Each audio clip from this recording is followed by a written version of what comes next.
First thing I want to do is just a bit of foam rolling. Obvious place to start, but a good place, particularly for running. Right leg up and turn to your right. Do you roll much? Good insurance. If you're taking up running and you're really tight through here, you're tight through there, you've got a bit of a chance of getting basically a grumpy knee. And then you go into full length up and back. So parts there you go, you found it. That is intense. Like the bit just there. Yeah. That's where you've really got to get into. The bit that you most want to avoid is the bit you might want to zero in on. All right. Oh my goodness. The bad news is that's the second most painful. Like the most painful one's the next one. Awesome. But the good news is if you do this for about a week, the pain goes away. If you said to me, I'm only going to do one roll ever for running, what's the one you'd pick? It'd be this next one. Exact same, except you're now in a 3/4 turn. But I haven't even started yet. Hello. And then I'm just changing my body angle a little. Oh, this is insane. I'm sweating. Yeah, me too. I don't know if it's from the movement or the pain. And so quad, you want to be offset. Right. So because we just want one quad at a time. Yeah. And try and avoid using your elbows. And a bit of a drop and pop makes it easy. So if I'm here, if I drop a little, I'm going to roll down. This one actually feels really good because it's not as painful as It's all relative. A tournament scenario, maybe you've played 5 games sometimes I'll have 5 games in 6 days, like really intense tournaments. The athletes that are consistently rolling just don't get the same level of DOMs. They get almost no DOMs. Yeah, right. So the recovery elements. It's so weird how foam rolling just went out of vogue. Yeah, it cures cancer or it gives you cancer. Yeah. No, somewhere in between. This is, for most people, not that painful. Like you just be aware of a little bit of pressure, but it's a good one just to tick off, Jen. Yeah. Finish out with calf. When you start running, the calves are most often the point that really feels it. Yeah. So it's good to kind of look around for your trigger points. You can't really roll the hammies in any meaningful way because you just don't get any real. Yeah. It even doesn't feel painful for me. Yeah, there's just not much going on there. Yeah. Whereas a gun can get right in there. Yeah. And so then we go the other side of the body. We don't want you running around in circles, so we want to get both sides equally loose. 8 years since I've sat with my legs crossed like this. Oh, hey. Hey, screenshot that. That's Durham's ad right there. That's cool. And then the last one is your thoracic mobility. If you're a little bit locked up, arm action's more difficult and just breathing's more difficult. Yeah. Some people take too far the other way and they're like, it's like that's actually also hard to breathe like that. The key thing is making sure that you're relaxed enough that you've got your head low and your butt low and it's just the thoracic, not the neck, nor the lower back. And you should feel a few cracks and pops. Yeah. So it's a more dynamic roll. Yeah. Just gently rolling through. A lot of people they're like a surfboard on top of it, you've got to relax. And I mean, a lot of this is just anti-desk. Like we want to loosen up the thoracic, loosen up the hip flexors. And then I'll often flow out of that into a bit of a cat camel because you're already on the ground, so you may as well. And that's just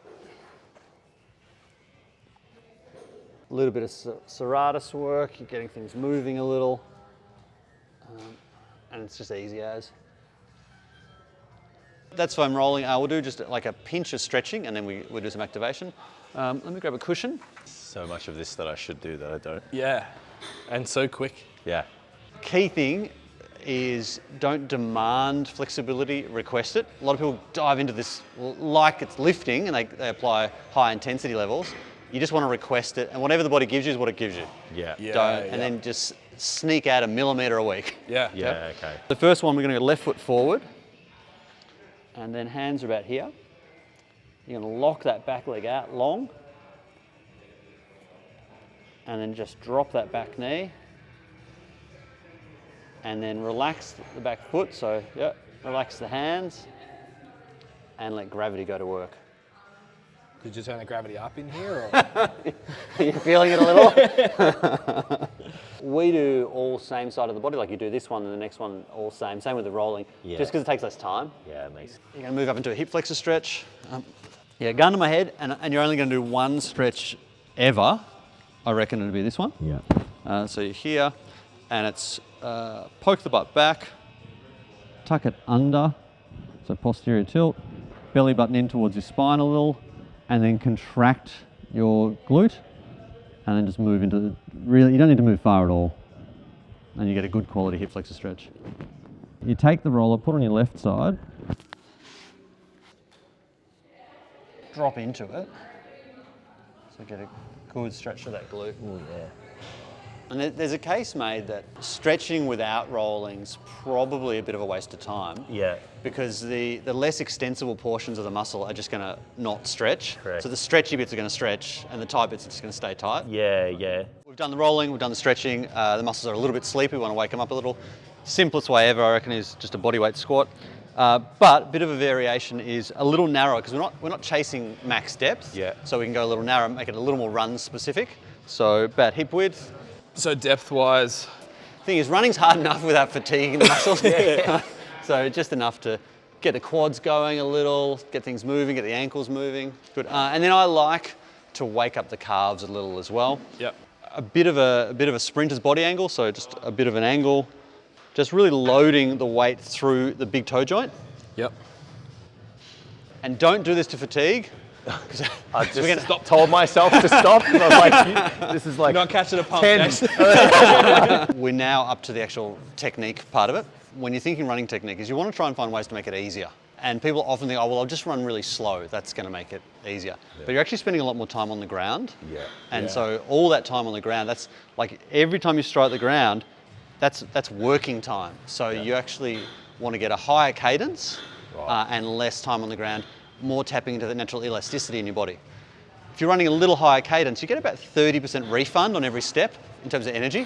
So it's just easier. A bad thing for most runners is if you're going to run with a heel strike where you're going to roll through because you're wasting a lot of energy. If you can, you want to try and get a bit of a midfoot strike. So not soggy, but a little sprung. So soggy's that, sprung's that. And it's a natural instinct to kind of like muscle your way through the run. Yeah. Whereas you just want that light, because the time you're spending in the air, that's almost no energy cost. Like that's the easy part. It's the time on the ground that's the killer. It's taxing. Yeah. So you can even start, if you want to try and develop that quality, just a little bit of pogos. Yeah. Just that quick contact off the ground. As you get more advanced with it, you can try getting a little bit of dorsiflexion, so getting your toes up a little, so it's more of a sprung. It's so complicated for me. That's good. No, you're quite quick. Oh. That's nice. Let me go. I'll follow you, mate. You got this. Really?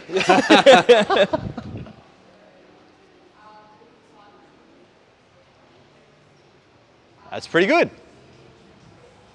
This is vintage footage. My work here is done. And that is how you do it. Perfect. Midfoot contact feels really nice. Yeah. I've never done it before. Yeah, right. And like dial it up slow because it's a bit of a shock for the Achilles, for the calf. Yeah. So Jace, your feet are kind of like that on it. Yeah. What you want to try and do is it's almost like you could just slide a credit card under your heel. Okay. So it's actually not right up here. A lot of people will try and get higher knee lift, better arm action, but it's a bit like running is just the action of falling forwards. You know, you lean on a Segway and it's a bit like that. Like if you just lean into it a little more, everything else will kind of take care of itself because you'll have to pick the foot up, but don't focus on the extension part.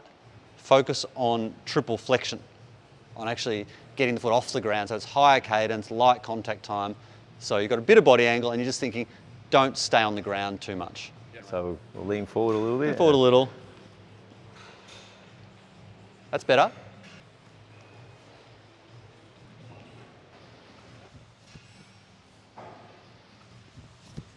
On the way back, I kind of just leant forward and kind of just neutralized my spine. Yeah, because you don't need to be up. And it felt up. really, really easy from about halfway to here. Yeah, great. The next thing would be just get the cadence up a tiny bit, which feels a bit weird at the start.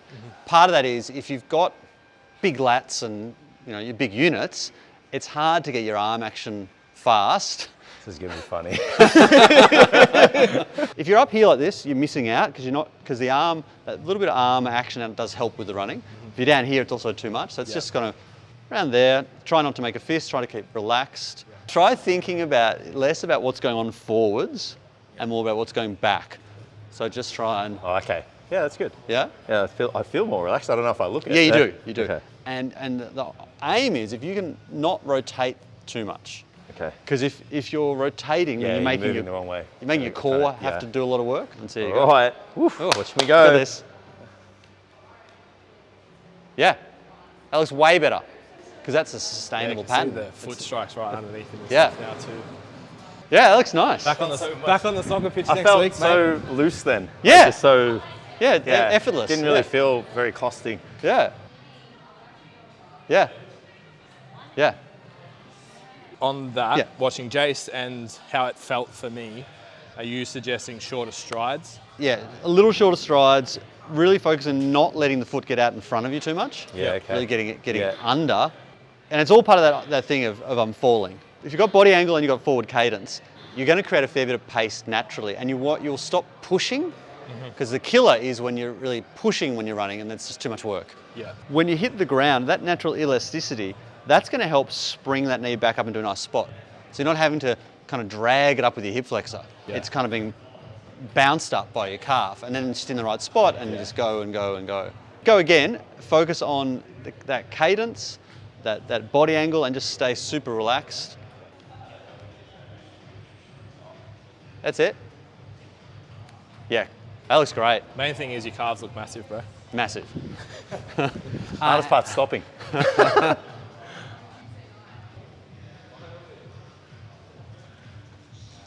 Yeah, and Ben, yours technique's a little different. Yeah, you're right to want a little more lift there. Yep. Because you're spending a bit of energy getting the foot lift is happening, but that foot lift doesn't take you anywhere. Yeah, yeah. So if you can just get a fraction more lift, Yep. I think that will be helpful cool. as well.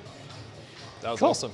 Yeah, Yeah, that's thank really you, good. mate. That was really Yeah, good. That was great fun. wicked. Yeah. I enjoyed it. You guys were really Didn't good. fall apart.